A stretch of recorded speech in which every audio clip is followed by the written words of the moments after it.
नमस्कार साथियों, हम सब यहाँ एकत्रित हुए हैं विकसित वाइब्रेंट विलेज प्रोग्राम के लिए।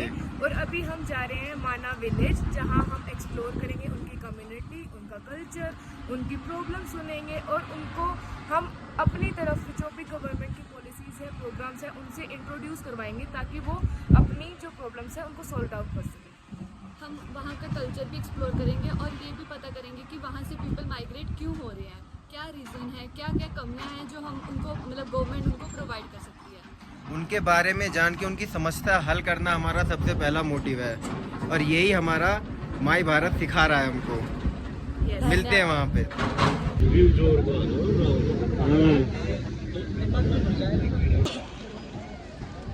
हम माना गाँव पहुँच चुके हैं।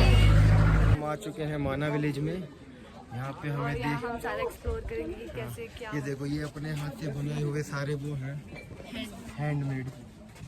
इनके छोटे छोटे घर, छोटी छोटी दुकानें। ये देखो, हम माना विलेज के मंदिर आ चुके हैं। जय श्री घंटा माँ। जय श्री घंटाकरण महादेव। और अभी हम एक कम्युनिटी से भी मिलने वाले हैं। हाँ, यहाँ तो बने रहिए हमारे साथ।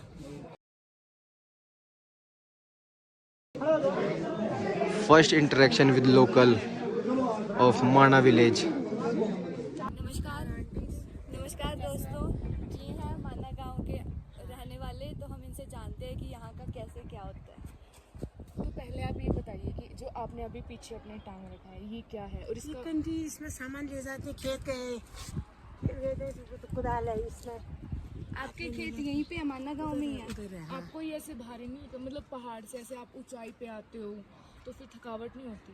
थकावट तो थोड़ा होता है, अब हम तो उम्र वाले हो गए, तो नहीं हुआ 60 से ऊपर, फिर आप 66-67 उम्र का हो गए, आराम आराम से आ रहे हैं। आपके बच्चे आपके साथ ही रहते हैं? हाँ, नहीं, देहरादून रहते बच्चे। तो बच्चे देहरादून रहते हैं और आप यहाँ रहते हो, तो मतलब कैसे? कैसे रहते हो, क्या इनकम होती है आपकी? इनकम क्या है, हमारा ये रिटायरमेंट है, तो जब रिटायर आए तब हम घर आ गए। पहले घर ही में थी, बच्चों को पढ़ाने के लिए बाहर रहे हम देहरादून में। आप अभी आए हो? हाँ, अभी हमने 1-8 महीना हो रहा है। तो आप भी जैसे देहरादून में क्यों नहीं रुकते हो? मतलब नहीं, आप गर्मी में कहाँ मरना वहाँ, यहाँ हमारा भूमि है, देवभूमि, यहाँ हमारा जन्म भूमि है, यहाँ हमारा सब देवी देवता सब हमारा यहाँ है। हम वहाँ क्या करें, बच्चों को पढ़ाई की वजह से जरूरी हुआ हमको। और आप ये खेती वगैरह जो हम पीछे देख सकते हैं वो आप करते हो? सब्जियाँ हैं, करते हैं, अभी खेत करके तो आ रहे तो हो। अभी आप जो खेत करके आ रहे हो, आपने क्या उसमें बो रखा है? आलू बो रखा है, राजमा बो रखा है। सबसे ज्यादा किसकी यहाँ पे खेती होती है? अरे खेती कौन कर रहा है, अब तो सब बंजर कर दिया, जवान लोग खेती करने नहीं चाह रहे। हमारी उम्र का तो हम फिर भी कर ही रहे, नहीं, थोड़ा चलना फिरना होगा करके। जो आप करते हो उसमें सबसे ज्यादा क्या उगाते हो?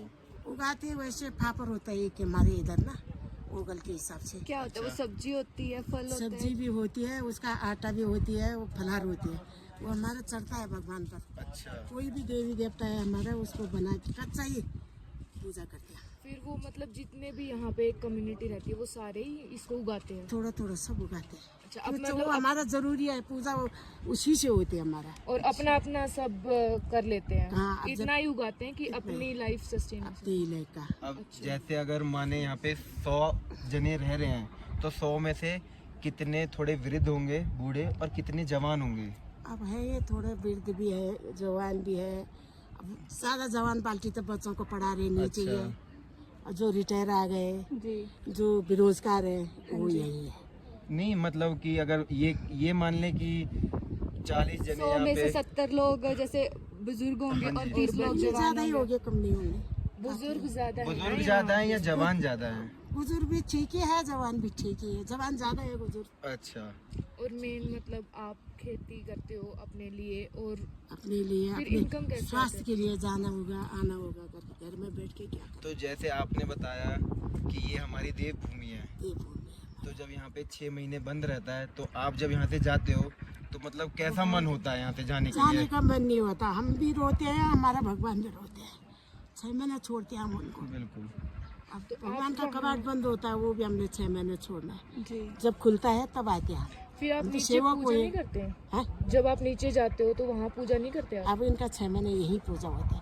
वैसे धूप बत्ती तो करते ही है, जो असली मेन पूजा होता है वो नहीं हो करते। यहाँ उसका का यही जो- होता है। लुप्त हो जाते हैं ना, कहीं रखते हैं हम उसको। ठीक है, नमस्ते जी। बहुत बहुत धन्यवाद आपका।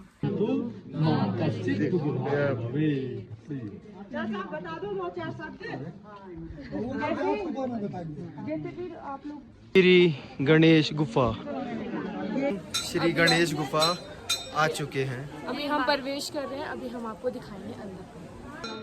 हाँ? Photography photography not allowed. हट जा तू। कर दी वो आ जाएगी सब। ये गणेश गुफा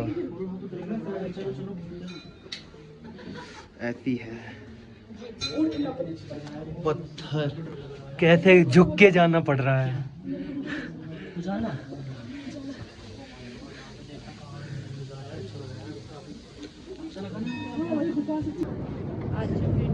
ये हम आ चुके हैं श्री गणेश गुफा। इसलिए आए हैं, ये गणेश गुफा में जो गणेश हैं उन्होंने अपने दांत से महाभारत लिखी है और उन्हें वेदव्यास जी ने बोल के बताया था, तो उन्होंने इस गुफा में बैठ के ये सारी अब हम जाएंगे।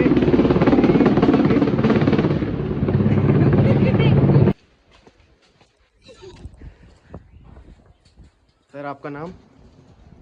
नाम सिंह परमार, क्योंकि हम नहीं, वैसे ही नहीं नहीं देख सकते हो आप कैसे रिप्लाई देते हैं नाम पूछने पे।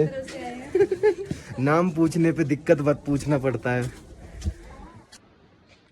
ये आंटी आपने अपने हाथ से बनाए हैं? अच्छे बना रहा है ये। आप अभी भी बनाते हो ये?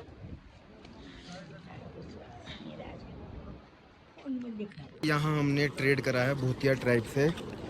यहाँ पे हमने ये कैप ली है भूतिया ट्राइब से। माना विलेज का सबसे बड़ा पपी।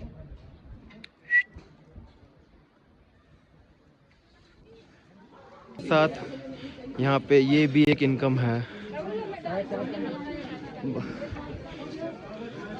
ये यहाँ के खेत है माना विलेज के। ये 1 बीघा तो होना चाहिए, 1 बीघा है ना, 1 बीघा। वेद व्यास जी हैं, ये गणेश जी।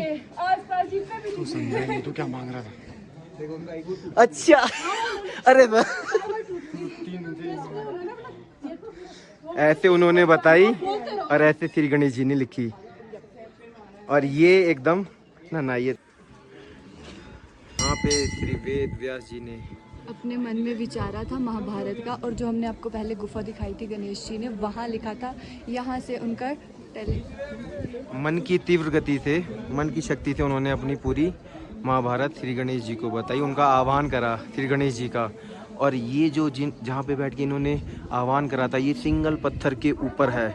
ये एक ही सिंगल पत्थर है, यहाँ से और यहाँ तक एक ही सिंगल पत्थर है। ये व्यास जी ने यहाँ पे महापुराण की रचना खुद भी की थी। हाँ जी, जब वो संतुष्ट नहीं हुए तो उन्होंने 18वां पुराण श्रीमद् भागवत महापुराण की रचना की थी। आप लोगों की यात्रा मंगलमय हो। कहा कि मेरी भी शर्त रहेगी ना। अरे यस्मिन् श्लोके अहम वक्तव्यम अन्य व्याख्यायित भी लिखा। मैं भी जिस श्लोक को कहूँगा आप भी सोच और समझ के लिखना। यहाँ से वेद व्यास जी महाभारत बोले, नीचे गणेश गुफा में गणेश जी लिखे। इनके लिए दूर नहीं होता, ये विष्णु क्या अवतारी है। वामन भगवान जी ने तो एक पांव से पृथ्वी नाप ली, दूसरे पांव से आकाश लोक नाप लिया। इनके लिए कहाँ दूर होता। ये तो सूक्ष्म रूप धरि सिया ही दिखावा, विकट रूप धरि लंक जलावा। परंतु सज्जनों, महाभारत के बाद आत्म संतुष्टि नहीं मिली। गौर से विचार कीजिए, हवा में नहीं। आज की दुनिया तो हवा में बात कर रही है। विचार कीजिए, सोचिए, सोच लीजिए कि आपने ब्रह्म सूत्र की रचना कर ली, इतिहास पुराण की रचना कर ली, वेदों का विभाजन कर लिया, धर्म का निरूपण कर लिया, 17 पुराणों की रचना कर ली, महाभारत जैसे महाग्रंथ की रचना कर ली, और तब भी आत्मसंतुष्टि नहीं मिली। वाह मेरे वेदव्यास, धन्य हो। तब भी शांति नहीं मिली। तब तक नारद जी का आगमन हुआ। वेदव्यास जी ने नारद जी को देखा, तम दृष्ट्वा परम प्रीति व्यासो सत्यवती सुताओ कृत्वा अर्घमासनम दत्त्वा प्रपक्षम कुशलम मुनि। वेदव्यास जी ने जो नारद जी को देखा, सबसे पहले आसन दिया, अर्घ्य से उनके पादों का प्रक्षालन किया, गंध अक्षत से उनकी पंचोपचार पूजा की, प्रपक्षम कुशलम मुनि। अंत में उनकी कुशलता को पूछा। ये हमारा सनातन धर्म है, ये हमारा हिंदू धर्म संस्कार है। कोई घर पे अतिथि आ जाए, पहली ऐसी सेवा होती थी। आज कोई घर पे अतिथि आ जाए, कैसी उल्टी उल्टी व्यवस्था होती है, सोच लीजिए। अरे जैसा पानी वैसा पानी, जैसा अन्न वैसा मन। सात्विक भोजन होगा सात्विक विचार आएंगे, तामसी भोजन होगा तामसी विचार आएंगे। सब कुछ दोबारा मिलेगा सज्जनों, ये मानव जीवन दोबारा नहीं मिलेगा। इस मानव जीवन को प्राप्त करने के लिए देवता लोग भी जो तरसते हैं।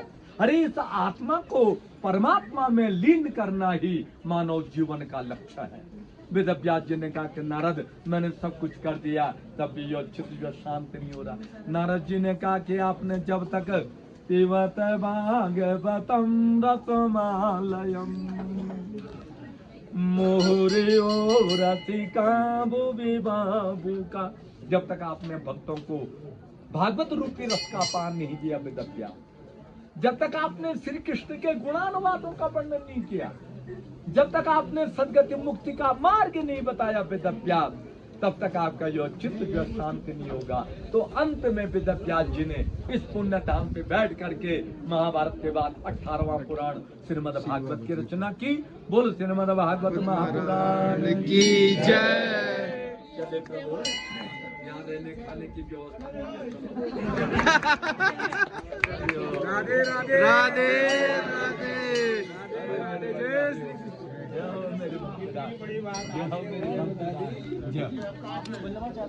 यहाँ वल्लभाचार्य जी 1545 में आए, 500 वर्ष पहले।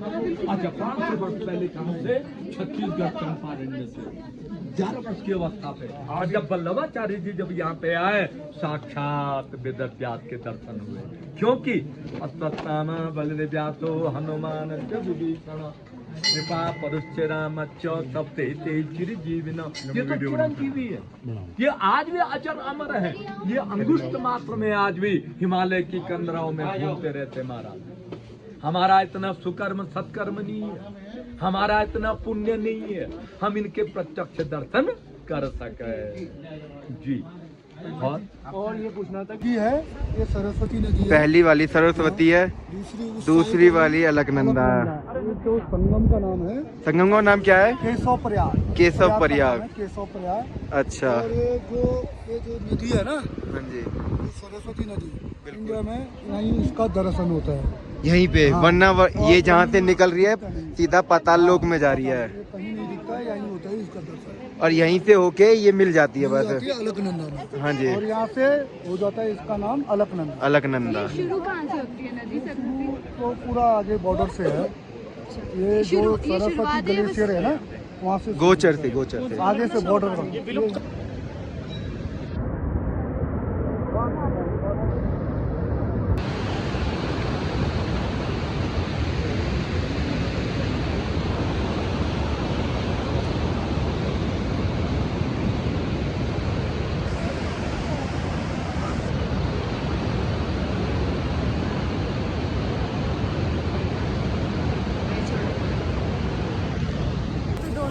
सरस्वती नदी है जो अभी आपको दिखाई गई थी।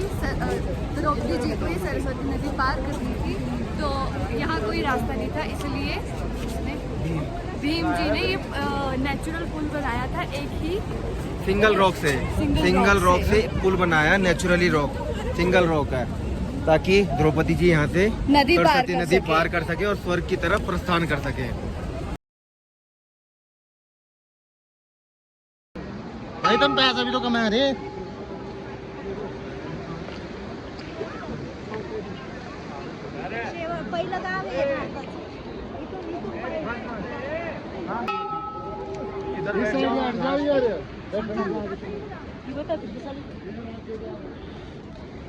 ये जा रहे पांडव स्वर्ग के लिए, आखिरी गांव द्रौपदी जी।